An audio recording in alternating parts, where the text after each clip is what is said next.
विद्यार्थिनी मैत्रिणींनो, आज आपण वर्णनात्मक संशोधन पद्धती अभ्यासणार आहोत.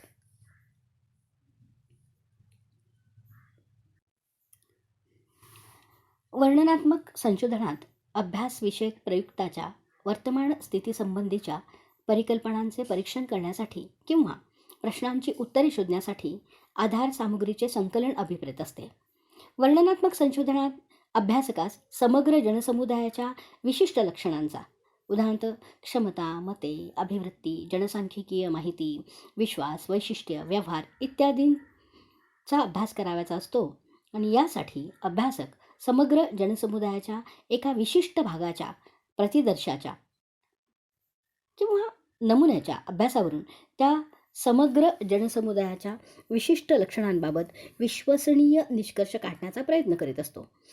अभ्यासासाठी आवश्यक ती आधार सामग्री संकलित करण्यासाठी प्रश्नावली, मुलाखती किंवा निरीक्षणांचा अवलंब केला जातो. आता या वर्णनात्मक संशोधनाचे 2 वर्ग पडतात. एक वर्ग स्वनिवेदन अभ्यास, सेल्फ रिपोर्टिंग स्टडी, आणि दुसरा वर्ग जो आहे तो आहे निरीक्षण अभ्यास, ऑब्झर्वेशन स्टडी. आता यांची आपण सविस्तर माहिती अभ्यासूया. स्वनिवेदन संशोधन प्रकार यामध्ये 4 प्रकार पडतात.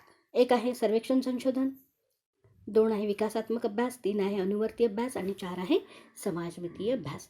या 4ही प्रकारांची सविस्तर माहिती आपण पाहू. सर्वेक्षण संशोधन यामध्ये संशोधक लहान किंवा मोठ्या समग्र जनसंख्येच्या वैशिष्ट्यांचे मूल्यांकन करण्याचा प्रयत्न करीत असतो. याकरिता संशोधक समग्र जनसंख्येचा अभ्यास न करता त्यातून निवडलेल्या नमुन्याचा अभ्यास करून प्राप्त सामग्रीच्या आधारे समग्र जनसंख्येच्या वैशिष्ट्यासंबंधी सामान्य नियम प्रस्थापित करीत असतो. या अभ्यासात समग्र जनसंख्येचा प्रत्यक्ष अभ्यास न करता त्यातून निवडलेल्या प्रतिदर्शाचा म्हणजेच नमुन्याचा प्रत्यक्ष अभ्यास केला जात असल्याने या अभ्यासास प्रतिदर्शी सर्वेक्षण किंवा सॅम्पल सर्व्हे म्हणून संबोधले जाते. प्रतिदर्शी सर्वेक्षणात अभ्यास जनसंख्येतील समाजशास्त्रीय व मानसशास्त्रीय चलांचा सापेक्ष प्रभाव, वितरण आणि त्यांच्यातील परस्पर संबंध शोधण्याचा प्रयत्न करीत असतो. या संशोधनामध्ये समाजशास्त्रीय चलांचा अभ्यास करण्यात संशोधकास फारसा इंटरेस्ट नसतो, तर समाजशास्त्रीय चलांचा मानसशास्त्रीय चलांवर काय प्रभाव पडतो याचा अभ्यास करण्यात तो उत्सुक असतो. मग ह्या समाजशास्त्रीय चलघटकांमध्ये लिंगभेद, राजनीतिक व धार्मिक संलग्नता, धार्मिक आर्थिक दर्जा, शिक्षण, वय, निर्वाह खर्च, व्यवसाय इत्यादी चलांचा समावेश होत असतो. तर मानसशास्त्रीय चलांमध्ये अभिवृत्ती, विश्वास, मूल्य, सांख्यिकीय तथ्य, अभिप्रेरणा, सवयी, आशा, आकांक्षा व वर्तन यांचा समावेश होत असतो. सर्वेक्षण संशोधकास प्रामुख्याने समाजशास्त्रीय चलांच्या अभ्यासात स्वारस्य नसते. त्याला समाजशास्त्रीय चलांचा मानसशास्त्रीय चलांशी असलेला संबंध शोधून काढण्यात विशेष स्वारस्य असते. शैक्षणिक संशोधनात सर्वेक्षण संशोधनाचा विशेष प्रमाणात उपयोग करून घेण्यात आला आहे.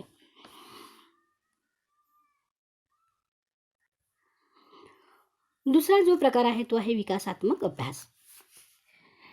बालकाची शारीरिक, बौद्धिक, भावनिक, सामाजिक व नैतिक वाढ होत असताना त्याच्यात कोणती परिवर्तने होतात व वयाच्या स्तरानुसार त्याच्यात कसा कसा बदल होत जातो या बाबींची विश्वसनीय माहिती शिक्षक तज्ज्ञास व शिक्षकास असणे आवश्यक असते. अभ्यासक्रम, पाठ्यपुस्तके व अध्यापन पद्धती यासंबंधीचे निर्णय घेताना या माहितीचा खूप उपयोग होत असतो. विकासात्मक अभ्यासात बालकांच्या वैशिष्ट्यांचा आणि वाढ व विकासामुळे त्याच्यात होणाऱ्या परिवर्तनांचा अभ्यास केला जातो. हा अभ्यास करण्याच्याही 2 पद्धती आहे. एक आहे क्रॉस सेक्शनल स्टडी आणि दुसरा आहे लॉंगिट्युडिनल स्टडी. तिसरा जो प्रकार आहे तो आहे अनुवर्ती अभ्यास. स्वारस्य असलेल्या अभ्यास गटावर एखादा कार्यक्रम राबविल्यानंतर अथवा त्याला उपचाराची मात्रा दिल्यानंतर त्याचे परिणाम किती प्रमाणात टिकाऊ आहेत किंवा कार्यक्रमाचे अथवा उपचारांचे अपेक्षित परिणाम दिसून येतात किंवा नाही, कोणते अपेक्षित परिणाम दिसून येत नाहीत, याबाबतची काही कालावधीनंतरची स्थिती जाणून घेण्यासाठी केलेला अभ्यास म्हणजे अनुवर्ती अभ्यास होय.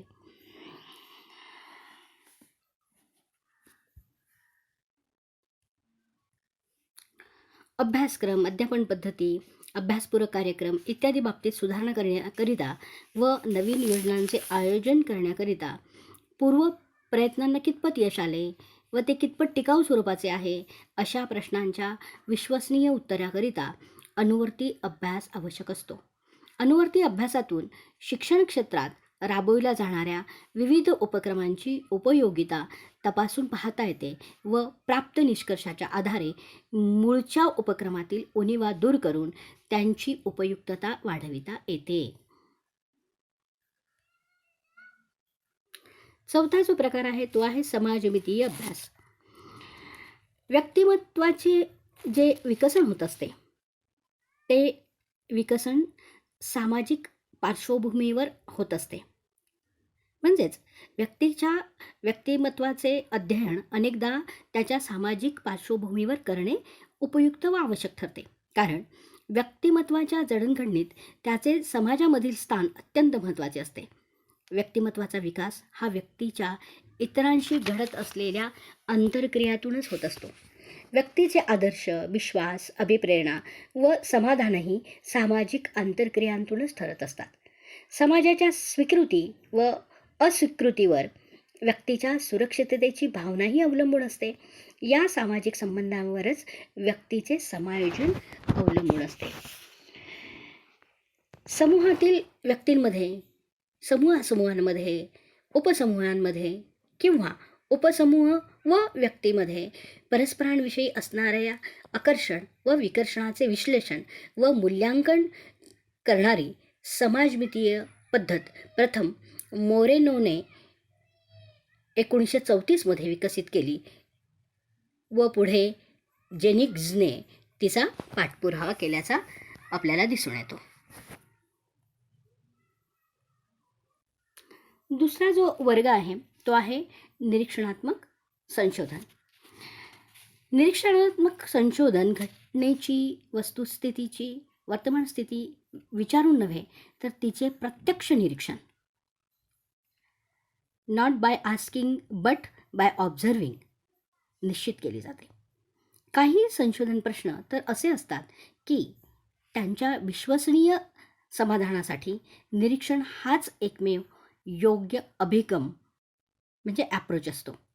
उदाहरणार्थ, तुम्ही वर्गात शिस्तीचे प्रश्न कसे हाताळता असे आपण शिक्षकांना विचारून माहिती मिळवू शकतो. परंतु या प्रश्नांबाबतची अधिक वस्तुनिष्ठ माहिती शिक्षकाच्या वर्गातील व्यवहाराच्या प्रत्यक्ष निरीक्षणातूनच मिळवण्याची शक्यता अधिक असते. आता या निरीक्षणात्मक संशोधनाचे 2 प्रकार पडतात. एक म्हणजे अलिप्तपणे केलेले निरीक्षण आणि दुसरे म्हणजे सहभागी निरीक्षण. आता या दोन्ही प्रकारांची आपण सविस्तर माहिती पाहू. आता अलिप्तपणे केलेले निरीक्षण यामध्येही काही उपप्रकार पडतात.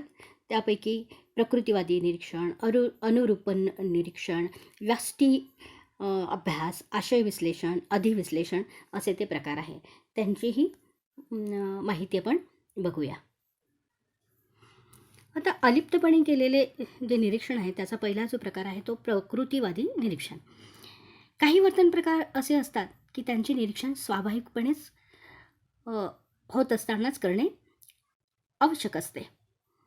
स्वाभाविकपणे घडणाऱ्या वर्तनाची नोंद घेणे आणि त्याचा अभ्यास करणे हाच प्रकृतीवादी निरीक्षणाचा प्रमुख उद्देश असतो. उदाहरणार्थ, वर्गांतर्गत वर्तनाचा शिक्षकाचे वर्तन, विद्यार्थ्यांचे वर्तन आणि शिक्षक आणि विद्यार्थ्यांमधील आंतरक्रिया प्रकृतीवादी निरीक्षणाद्वारा अभ्यास करणे अधिक चांगले असते. दुसरा जो प्रकार आहे तो आहे अनुरूपण निरीक्षण. अनुरूपण निरीक्षणात संशोधकास ज्या परिस्थितीचे निरीक्षण करावयाचे असते तो तशी परिस्थिती स्वतः निर्माण करतो व त्यात प्रयुक्ताने कोणत्या कृती करावयाच्या आहेत व ते त्याला सांगतो. क्वचित प्रसंगीच स्वाभाविकपणे घडणाऱ्या वर्तनाचे निरीक्षण करण्यासाठी त्यांचा अभ्यास करण्यासाठी या तंत्रांचा वापर केला जातो. उदाहरणार्थ, विद्यार्थी शिक्षकास रागवलेल्या पालकांशी संवाद साधाव्यास सांगणे, म्हणजे अनुरूपण परिस्थिती निर्माण करून विद्यार्थी तो कसं डील करतो हे पाहणं. त्यानंतर तिसरा जो प्रकार आहे तो आहे व्यष्टी अभ्यास. यात व्यक्तीचा, गटाचा किंवा संस्थेचा सखोल अभ्यास अभिप्रेत असतो. चौथा जो प्रकार आहे तो आहे आशय विश्लेषण. आशय विश्लेषण ही संकल्पना स्पष्ट करताना बेरेल्सन असं म्हणतात की content analysis is a research technique for the objective, systematic and quantitative description of the manifest content of communication. अर्थात संज्ञापनातील व्यक्त आशयाच्या वस्तुनिष्ठ, व्यवस्थित आणि संख्यात्मक वर्णनाचे आशय विश्लेषण हे एक संशोधनाचे तंत्र आहे असे बेरेल्सन म्हणतात.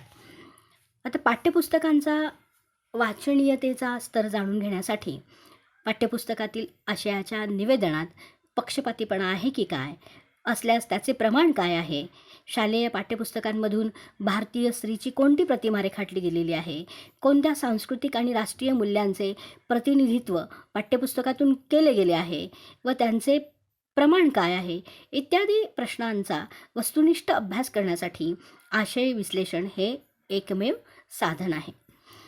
त्यानंतर जो प्रकार आहे तो आहे अधिविश्लेषण. तात्विकदृष्ट्या समान असलेल्या समस्यांच्या अनेक शोधांतून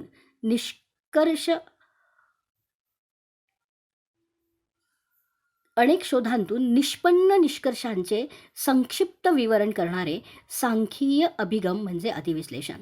पुन्हा एकदा मी सांगते की तात्विकदृष्ट्या समान असलेल्या समस्यांच्या अनेक शोधांतून निष्पन्न निष्कर्षाचे संक्षिप्त विवरण करणारे सांख्यिकी अभिगम म्हणजे अधिविश्लेषण होय.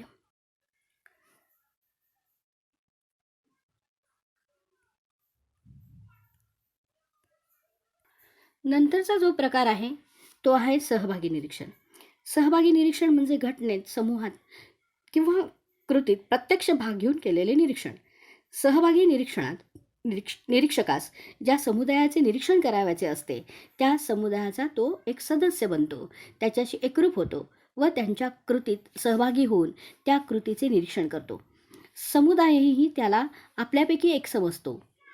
सहभागी होऊन त्या कृतीचे निरीक्षण केलेले असल्यामुळे समुदायसुद्धा त्याला आपल्यापैकी एकच समजतो व त्यामुळे त्याच्या उपस्थितीचा जनसमुदायाच्या कृतीवर फारसा परिणाम होत नाही.